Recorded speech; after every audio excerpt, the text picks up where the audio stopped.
What's going on, everybody?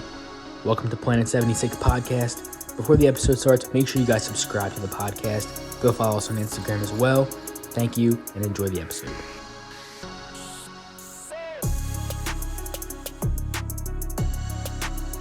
Welcome, everybody, to Planet 76 Podcast. I'm your host, Michael from Trust to Love, and I have Troy here as well. What is this, episode 22? The T-Stival episode, baby. I say it every time, but we are rolling through episodes. Regular season is here. We're going to break it down in this episode. Before we do, make sure you guys go subscribe to the podcast. Spotify, Apple Podcasts, wherever you listen to your podcast. Go follow us on YouTube, or subscribe on YouTube. And go follow us on Instagram as well. So, with that, we're going to get right into this episode. We're going to work in a little backwards format. We're going to talk about tonight's game first. Then we're going to go to the Pelicans game. Then we're going to go to the Nets game from the the home opener. And then we're just going to give our thoughts on the week of Sixers basketball. Finally, Sixers are back. And then we're going to break down some of the games coming up next week, early next week, middle next week, late next week. So, yeah. And Troy, unfortunately, was not able to watch tonight's game. Didn't really miss a ton, so it's good on that. But yeah, I was basically telling him just pretty solid game. I made a recap post on my account, just taking care of business, really. Nothing really too extravagant to take note of, besides for the fact that Seth Curry went off.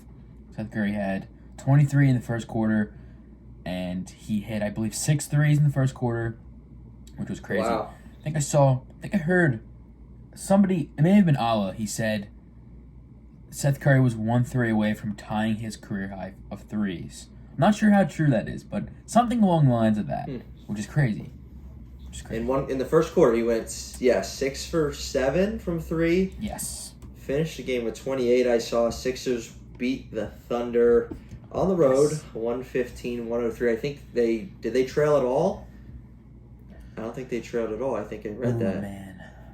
I don't think they did. I think the Sixers came really close to losing the lead.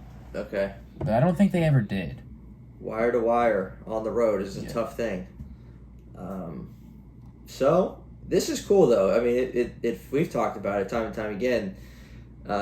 Regular season, our first regular season on Planet 76, and this is our first regular season episode. We get to talk about our first 3 games. Sixers are 2-1. Seth Curry went off. Embiid's been stuffing the stat sheet a little bit. Kind of been a weird, I think, through 3 games, a weird offensive standpoint, production, whatever you want to call it for Embiid, but he's been playing well, I thought. So we beat the Thunder tonight, Sunday night, on the road. A much-needed victory, I think, early season, just to... they're 2-0 on the road. Never a bad thing. Anything else jump out from tonight's game with the Thunder? Like I said, I wasn't able to watch. And then also with me, I'm kind of a mess today. Got wired headphones. The AirPods are dead. A very important part with my microphone I left at work, and so I couldn't use that. So if the quality's a little less than what you're used to on Planet 76, that's why. Just going straight off the camera today. But anyway, yeah, continue. Yeah, nothing much really else to say. Just, like I said, overall taking care of business. Sixers win on the road, which is always great to see no matter where you are or who you're playing. You want the Sixers to win on the road. That's been an issue for them for years now. So you definitely like to see that. And just, like you mentioned with Embiid, he's been kind of playing different roles this season. A little bit point guard, a little bit center. His passing has gotten a little better. I can see that. Something to take away as of now, but other than that, yeah, just solid, really solid. Yeah, I was going to hit on that with Embiid. Something that you've been high on is his ability as a playmaker this year to possibly see that, and it's been cool through 3 games to see that enhanced. He had 9 boards, 6 assists, 3 blocks today. I think he had 4 blocks against Brooklyn. So he's been getting it done. He had I'm trying to look at the numbers somewhere. I don't know where. There it is. Embiid, he had against Brooklyn. He had 19, 8 boards, 4 assists, 4 blocks, and 2 steals. So he only had 19 points, but he stuffed the stat sheet in that game against Brooklyn. We'll get to that, but Like Michael said, we're going to go backwards a little bit. So that's tonight against the Thunder. Take care of business. Also took care of business in New Orleans. 117-97 finish there. That game was tied at halftime with the Pelicans. And something happened in that second half for the Sixers. Something went well. So, anything jump off the table from that one? I'll go through some numbers here. Let's see. Embiid had 22. Korkmaz also had 22 off the bench against New Orleans. Tobias had a double-double, 20 and 12. Maxey had a very impressive game for his first start as the Sixers starting point guard this year. 20 points, 7 boards, 5 assists. He a plus-minus guy. I look at that all the time. Tyrese Maxey was a plus 23, a game high. And then he led the team with 34 minutes played in that first one. No Shake Milton, of course, so he's gonna be leading the team in minutes here for a little bit until Shake gets healthy. Certainly, good things from Tyrese Maxey in that first game. What else jumps out to you? 13 of 25 from three-point land. That's never a bad thing. Yeah. Yeah, I mean, nothing really other than the fact that it was a win. It was a really well-rounded win.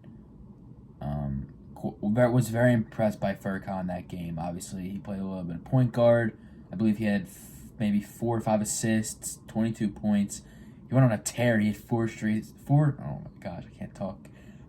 straight. That was a very nice and much-needed boost from the bench and from Korkmaz. And then Tyrese Maxey had a great game, really great game. He was attacking the rim. He looked great as a scorer. Obviously, 7 rebounds, which is crazy from a guy who's 6'1", 6'2". So, just overall great game. Again, double-double from Harris. Really solid overall, well-rounded game to open the season. So, just really great. Yeah, they look good. And it was encouraging, obviously, to go on the road tied at half and to end up winning by 20. Oh, yeah. Pretty handedly. I don't even know what it was at the end of the third, but felt very comfortable, I remember. So good. It's a good win on the road. Can't stress that enough. Sixers road struggles over the last number of years. It's good to be 2-1 through 3 games and have your 2 wins coming on the road. Not to skip too far ahead, but I looked ahead of their schedule. I think around mid-November. There's a tough West Game road trip coming up that we've got. Always that Western Conference road trip. Where I was saying, I'll be happy. I don't know how many games it was, 5, 6. I'll be happy with 2 because they've got, I think, Denver, Portland, Golden State, maybe Phoenix, and the Utah Jazz, all without coming home. So that's going to be a little tough stretch, but we'll see if these 2 road games here closer to home at least can do a little bit for us on that tough West Game road trip coming up into November. You know what? Let's just go ahead. The Brooklyn Nets came to town on Friday night, home opener, and for all but 48 seconds, or for all but 3.5 quarters, for 3.5 quarters, that felt really good. For the last half of the fourth quarter did not feel good, particularly when the Nets took their first lead of the game with 48 seconds left. I told you this before we started. I said if that was a playoff game, my TV would probably be broken right now. Luckily, it was only the second game of the season. Oh my gosh. How are you feeling about that one? I mean, well, there's a lot to talk about here. A lot that we don't want to panic about too, but it's like, you know, what's your impressions on that game? Well, it's definitely hard not to, I guess, panic in a situation like that because, like you said, Sixers were leading for the better part of literally the entire game.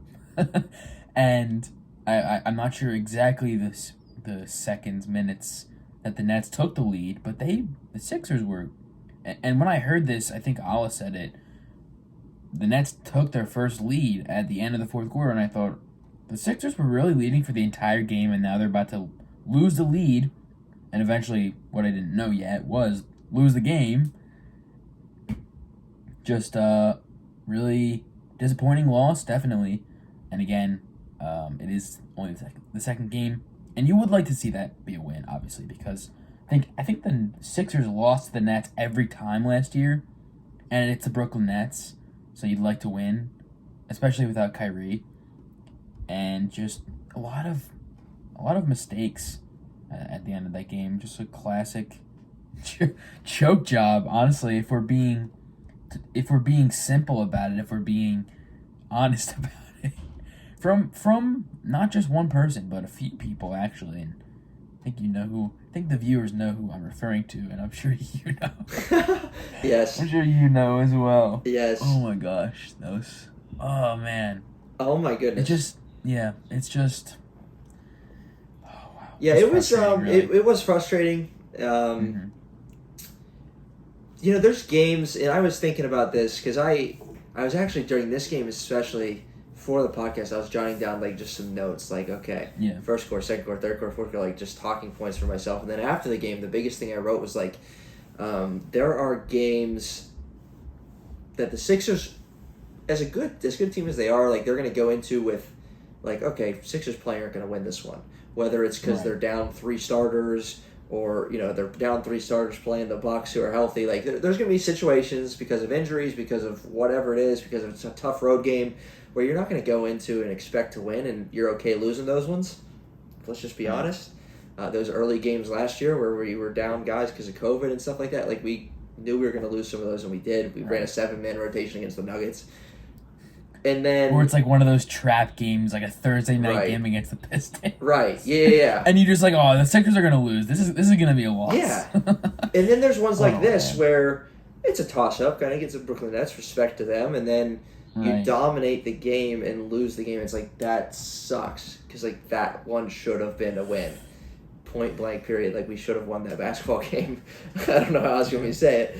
The Nets ended the game on a 16-1 run. Sixers had their final field goal of the game, and this might never happen the rest of the year. I hope to God it doesn't. Final field goal of the game was that lob from, I think, Maxey to Thibault to Matisse with like 5.5 minutes left to put the Sixers up 10. The Wells Fargo Center was rocking after that one, and then it just went downhill after that. And as you mentioned, they led the whole way. And it wasn't like a blowout. That's why it was kind of even surprising for yourself to be like, oh, they really led the whole way? Yeah. Because it wasn't like they were winning by 20 the whole way. It was like between probably 6 and 11, you know, that the majority of that second half, and found a way to lose that one. I don't know where we want to go, and we can start with the negatives and then turn this thing positive. One negative, Danny Green. Let's go. Can you tell me what he was doing? Oh my gosh. You tell me what Danny Green was doing. So he had 3 or 4 straight air balls, 2 of which coming with under 2 minutes left. Dude. And they're winning the game, and he's taking early shot clock threes that weren't close to the rim. Why? It all happened so quickly because first 3 was like, okay, Danny, chill. Cool, but maybe don't do that again. Second 3 was like, what are you doing, Danny? We're trying to win this game. We're trying to keep his lead. What are you doing? Third 3 was like, are you serious, Danny Green? What are you doing? What are you actually doing? Yeah. And then I believe there was a 4th, and at that point, I was just like, what is going on? And then that charge call that Doc didn't challenge because apparently the person who he what's the word? The person who he like is responsible for giving him the go ahead. Apparently, according to Doc, for giving him the go ahead to challenge call said not to, whereas Doc Rivers' job is literally to make that call as the head coach. So that was kind of, I don't even know the word I would use. I guess annoying, definitely. Just to hear him say that. Well, to me, you can have someone who is okay. Like, you look at the replay or whatever you can do in that short time and say, okay, do it or not do it. But with a minute left, 2 minutes left, twice there's calls, and it's you gotta like make that call. It's like, why not? Why not? I mean, everybody in the arena knew that's challenge worthy. And both of them under that 2-minute thing that the NBA does were confirmed to be in the Sixers' favor. They were the wrong calls. I don't know if you saw that. Right. I did see that, yeah. To me, the one that was clear was the one that went off KD out of bounds. Now, the charge blocks are always tough. Right. Live, I didn't necessarily disagree with the call. After I saw it, I was like, okay, that probably could have been a charge, let's be honest. Challenge one of them. Let's get the ball back. The game might have ended differently. Who knows? Not to say the Sixers were going to score, because Lord knows they couldn't do that at the end. Just kind of strange that he didn't make a decision there. Yeah, Danny Green, that was weird. Like, why? One thing to, miss threes that poorly, but another thing, as a veteran, we have the lead. We're not scoring well. Let's just kill the clock. Honestly, use as much time as we can. Give it to Joe. Let him do something. We don't need a Danny Green transition three. That was my thought there. They just went ice cold late. I think the funniest thing that came from the game was Mark Jackson. I don't know if you caught this. It was in the fourth quarter. Nets were making a run. Mark Jackson goes, "If I'm Doc Rivers, I'm putting in Ben Simmons and some of the veterans back into this game." Bro, what is he saying? And then whoever he was with, I forget now, corrected him. He was like, "You mean Embiid, right?" It was Mike Breen. He was like, "You mean Embiid, right? Simmons ain't here." That was weak. I didn't see that, but that's hilarious. He said, "You got to put Ben Simmons back." It's like, yeah, I wish. Put him in, lock down KD, something. Oh my gosh. Yeah. It was a collapse. There's no other way And around like you said, obviously shooting the ball is fine, but shot selection was a huge issue at the end of that fourth quarter.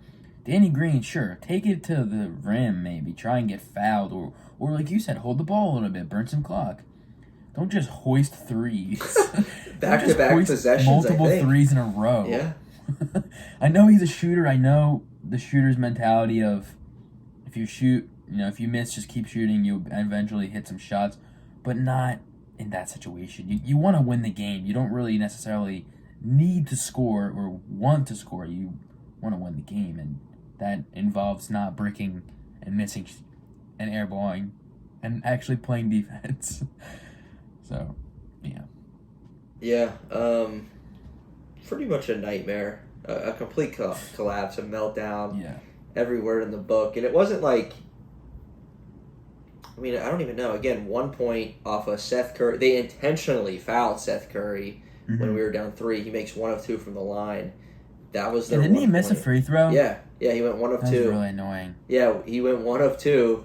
Yeah. Only able to cut it to 2. Then the Nets make 2 free throws, and it's kind of game by that point. So, yeah, Seth Curry misses a free throw. That's kind of how crazy that ending of the game was.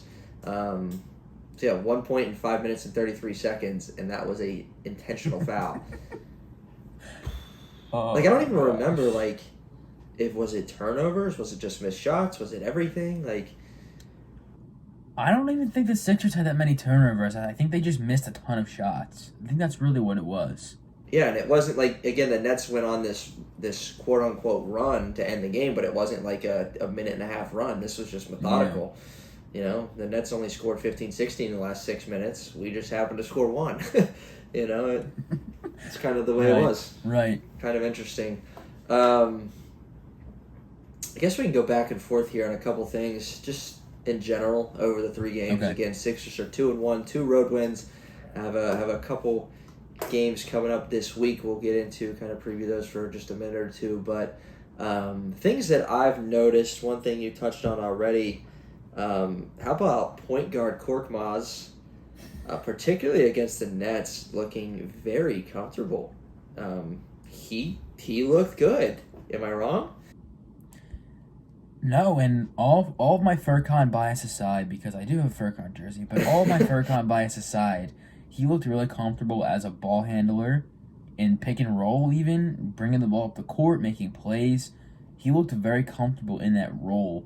And obviously he already has a scorer's mentality. He's obviously a good scorer, a good shooter. We know that. So combining that with his ability to be comfortable with the ball to make plays, was really nice to see, and I think we saw a lot of those two aspects combined, especially against Brooklyn and New Orleans, a little bit tonight as well. But it was really nice to see that because obviously off the bench, it's nice to have multiple ball handlers and scorers and shooters. It's nice to be able to have bench players who can do things with the ball. Let's just put it that way. And seeing Furkan take another small step in that development, it's really good to see. And he still is 24 years old, so in terms of trajectory and how NBA players develop, he's still on that lower end of development. So seeing these little steps here and there is really encouraging to see. Yeah, he was. I was very impressed, just in his ability to do it, his confidence doing that. He got to the rim a couple times off a pick. He just looked good, and I certainly we're going to look for more of that. It'll be interesting to see what happens when Shake comes back, and this team gets to just where they're going to be for the season. But certainly an encouraging thing to see Furkan Korkmaz doing that. So we're 3 games in, we're 1 week in. Any player, anything jump out to you, good, bad, and different?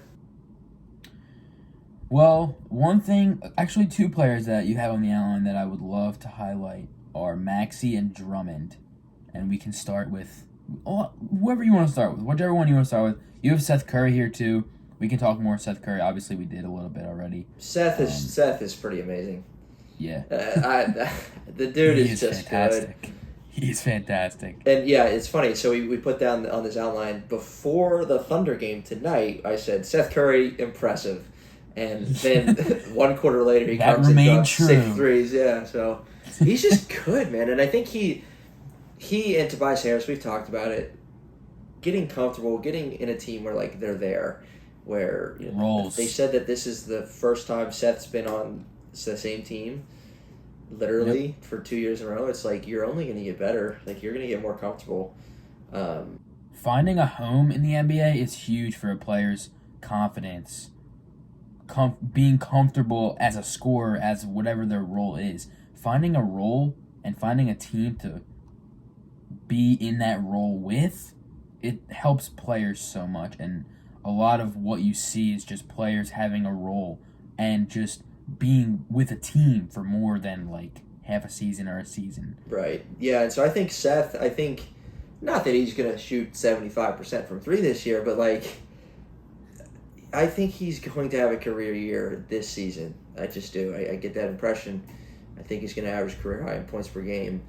I know that shooting percentage from 3 is still going to be mid-40s. I'm excited for him this year. Next, we'll go to Drummond and then Maxey, just to key on those 2.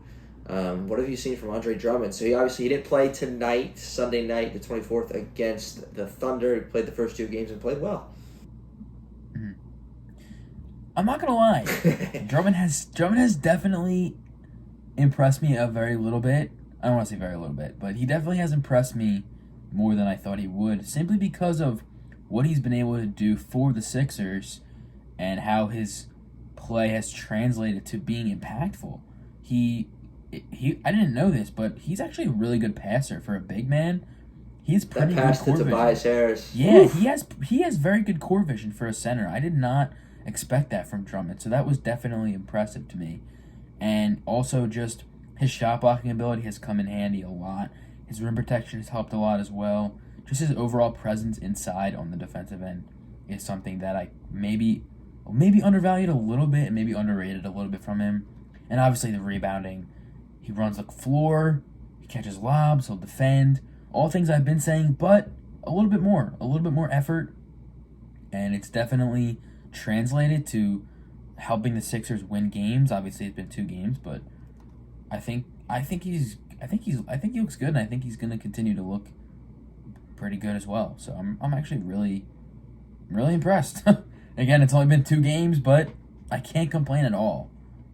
Yeah, he's owned his role perfectly. Yeah, definitely. Through his 2 games, and I think for him, key is health. Obviously, he missed tonight's game, but if he stays healthy and he continues to just do what he's supposed to do on this team, and again, some of the things Andre Drummond is known for are those like Shaqtin' a Fool type moments. That's going to take away from his double-double and that kind of thing. But the dude's good. Like you said, he's showing some passing ability, which might surprise some, surprises me as well. We know what he can do, on the boards and that kind of thing. Just hopefully he continues to do that and spell Joel Embiid and give him some minutes. And again, I am curious to see what's going to happen because we know Joel's going to miss some games, miss some action. Hopefully those games are when Andre Drummond steps into the starting role. And again, I think it's going to be great if the Sixers can win some of those games where it's like, maybe we don't win those without Andre Drummond. That's going to be cool to say, and that's going to tell me that that's a good signing for the Sixers from the offseason if we can win some games that we might not normally win if Joel doesn't play. So he's been impressive. And then Tyrese Maxey, he's been the guy to watch. I've said that from the jump. I said, let's keep an eye on this guy. And I want to get your take on him first because I have some interesting things to say that might be surprising. Okay. So considering what you were saying on last week's episode. I know. So let's hear what you're going to say. I don't know what else could surprise me, but we'll see. Let's hear from you. What have you seen from Tyrese? Tyrese Maxey. Also, real quick, I do want to highlight someone else. Very, very, very quickly, George Niang. Yes. I don't know. Kate Scott was saying George Niang. Does he pronounce with a silent S? I don't think. I'm not sure. I've always heard it George's, and I watched him in college. You watched him in college, so you would know more than her probably. Yeah, I think I've always said it with an S. Okay, because I don't want to like. But I did know. I noticed that too, and that made me second guess. I was like, wait a minute. Right. Yeah. So either way, he's been good. Mr. Niang, he's been great. I really, really like the signing. He looks very good. He looks like he's going to be a huge contributor to this team off the bench. Yep. 3 of 4 from 3 tonight against the Thunder. And he's not just a spot-up guy. He's got some potential. He can move the ball around. He can find the open man. He's good. Dude, honestly, I was a little surprised by how good he looks defensively. Not saying he's elite, not saying he's amazing, but some plays on defense, I said, wow, Niang is a good defender. This guy is pretty solid. So, Tyrese Maxey. So, honestly, I have no complaints about Maxey so far. I think whatever we've seen is just what we probably already thought was going to happen, which is Maxey being an aggressive scorer, Maxey looking to get to the rim. More of a score-first guard, which is fine. That's totally fine. More of a what am I trying to say? He's been very good. I will say that. Above all, he's been very good. I like the way that he scores the ball. Really, he's, like I said, aggressive scorer. He's able to get to the rim. He's been getting to the line a few times per game, I believe. I'm not sure the exact number. And like you had highlighted earlier, 20 points in the New Orleans game. Really solid start to the season for Tyrese Maxey, and whatever he's missing on right now, it's gonna come with time because he's still adjusting to this role of being the primary guard on this team. So whatever he's missing right now, I think will come with time, which isn't too much. Probably a little bit of shooting. Obviously, he'll get better at that, and just overall, just whatever weaknesses he has right now, it'll only come with time. So overall, I'm really, really impressed to see how Tyrese Maxey has been doing so far. So, yeah. My take, you're gonna have to hear me out on this one. You're gonna have to have patience. I don't like the way this is going. Don't laugh at me. I don't like how this sounds. Okay, let me see if I can explain this because this is just all up here in my head somewhere, and I'm trying to make it come out. Write it down. It's something that makes sense. and then say. No, baby, we're winging this. Okay. Okay. Tyrese Maxey threw 3 games, and keep in mind, I did not watch tonight against the Thunder. I caught the second. He had 14 tonight. 14 tonight. I caught the second half against New Orleans, and I watched the entire Brooklyn game. Against New Orleans, no complaints there numbers-wise. 27-5, game high, plus/minus 23, and a game high 34 minutes too. Very good, very good, very good. However, Okay. again, decent numbers against Brooklyn. He had 15 against Brooklyn. Tonight he had 14. However, and I think what is contributing to what's going on in my head is the fact that last year I got so used to seeing Tyrese Maxey come off the bench and be a spark plug. And he's not that this year. So, like, Sixers would be down and be like, okay, Maxey, go get 3 buckets and go back to the bench. You know, with him playing these heavy-duty minutes, starting the game, there are times when it has seemed, and maybe it's just because I'm so excited to watch him play and I'm looking for him, there are times when it seems like he's been lost, not lost in the offensive flow of the game. Not like lost, like he doesn't know what he's doing out there. I haven't noticed that. Okay. But lost in terms of, like, because he's out there with all the starters, like, he's just not as involved as he would have been last year, where it's like, okay, Maxey, you're out there with Dwight Howard and Mike Scott and whoever else who can't get buckets. You got to go get the buckets as the ball handler. And so there's been a little less of that, obviously, and so it's just going to take some getting used to for me. Yeah. I'm happy with his numbers. Very happy with how he's played so far, but it's just a little bit of, like, I don't know, a little bit of quiet. Against Brooklyn especially, I wrote down second quarter at halftime, I wrote down Tyrese Maxey's been quiet.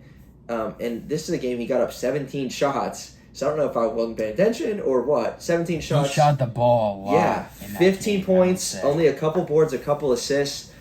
Fourth quarter, he got 2 straight buckets, a step back 3, and a nice layup to start the fourth quarter. I was all right. Tyrese is coming alive a little bit.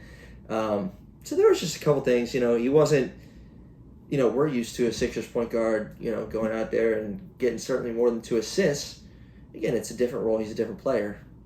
It's not really a knock on him. It's just something I'm getting used to, I think. Yeah. So I was surprised even that he ended up with 15 against Brooklyn, just based on how quiet I thought he was. So again, numbers-wise, is better than just the way I've perceived him so far, if that makes any sense. And you might disagree. You probably do, but I don't know. I don't necessarily disagree. I see where you're coming from. I think I might agree a little bit. And I think to what I was saying earlier about whatever weaknesses Maxey is experiencing right now, I think he'll be able to fix. I think that comes with time, especially as he's adjusting to this role throughout the season and being put into game time experiences to become better at this role and become a better point guard. I think those issues that you're mentioning will eventually become not so much issues and then no longer issues at all.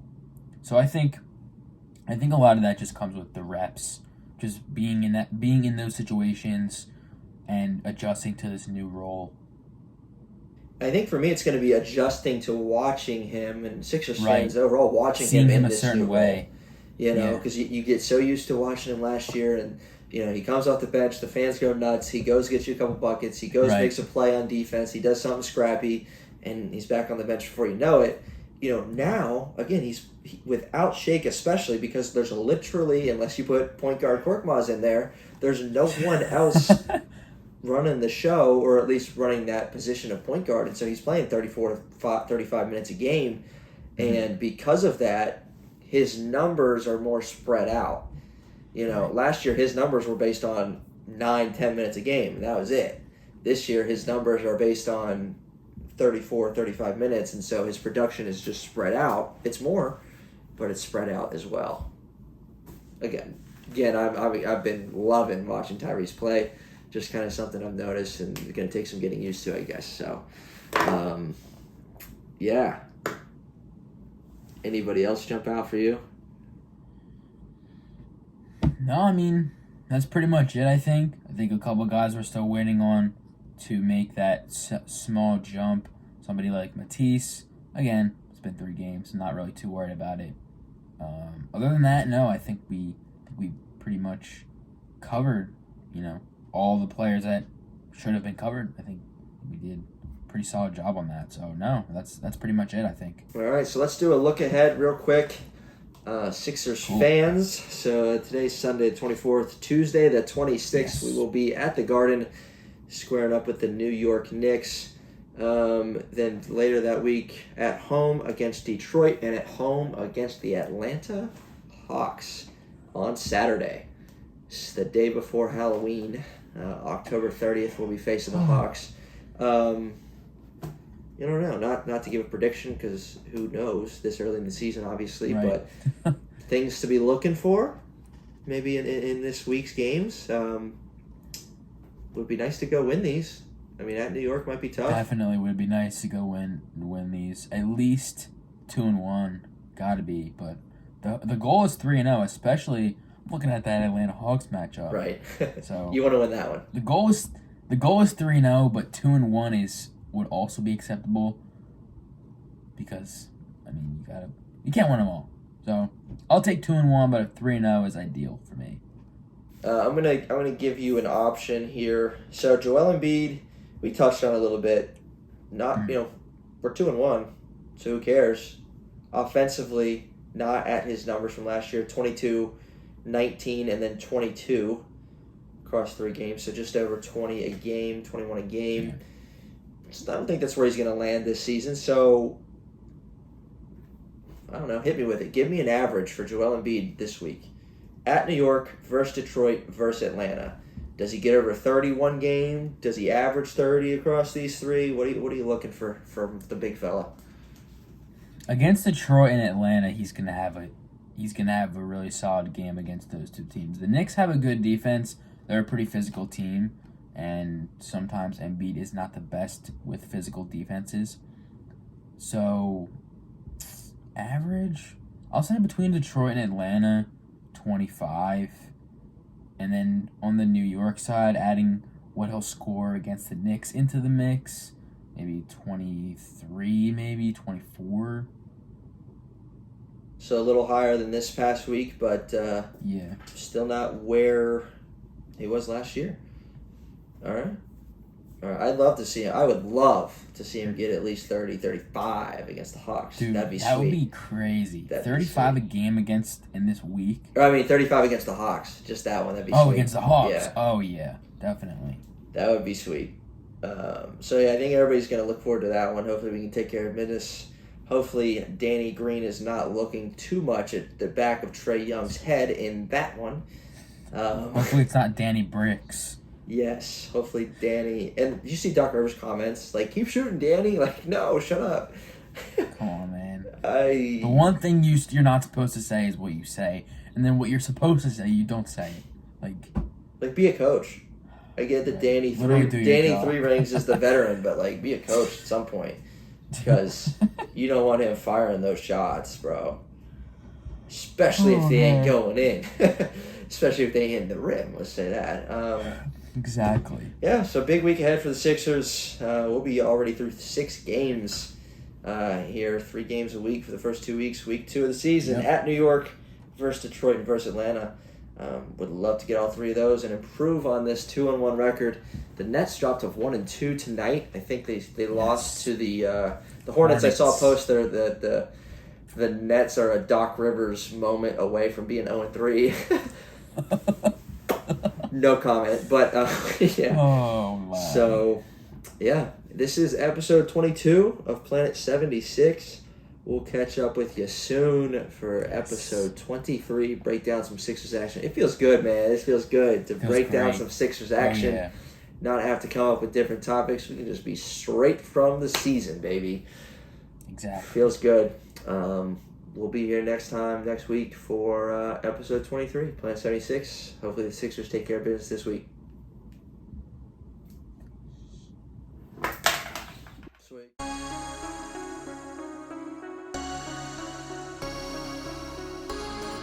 Are you on Instagram? Why don't you go give us a follow at Planet 76 Podcast so you can be in the know when we drop new episodes. Thanks for listening to this one, and we'll see you next time.